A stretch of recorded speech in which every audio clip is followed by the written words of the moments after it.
साहब, ये जो मामलात गंभीर होते जा रहे हैं, पाकिस्तान की सियासत में इससे पहले भी हुआ है, लेकिन अब आप समझते हैं कि नून लीग और पाकिस्तान पीपल्स पार्टी के अंदर कोई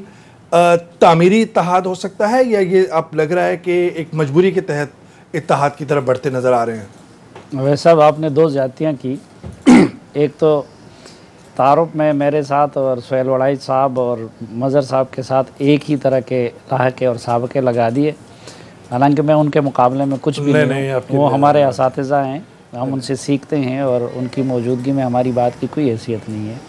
दूसरा, अब पहले रुजू मुझसे किया, तो बहरहाल आपकी हुक्म की तामील में तो मैं अर्ज़ कर देता हूँ, मेरे ख़्याल में ये जो कुछ हो रहा है या जो एक्सपेक्टेड है उसका शायद लॉन्ग टर्म में पीपल्स पार्टी को और मुस्लिम लीग नून को फ़ायदा होगा और हुकूमत को नुकसान होगा। और फ़ायदा इसलिए होगा कि अगर आप देखें तो पीपल्स पार्टी की सियासत वो पिछले साल डेढ़ से सस्पेंडेड है, और इस वजह से सस्पेंडेड है कि जरदारी साहब अंदर जाने से या इस अंजाम से बचने के लिए वो शरीफाना सियासत कर रहे हैं और लाडला बनने की कोशिश कर रहे हैं। तो वो पीपल्स पार्टी की सियासत नहीं है, यानी वो सिर्फ अपने लिए जो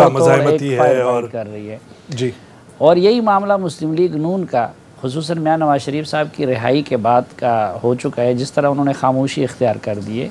जिस तरह उन्होंने अपने कारकुन को भी, वोटर तो क्या कि कारकुन को भी हैरत ज़दा कर दिया है उस पर असरार खामोशी के ज़रिए, तो उसके पीछे भी अगर आप असल इल्लत देखें तो वो यही खौफ है या यही मसलहत है।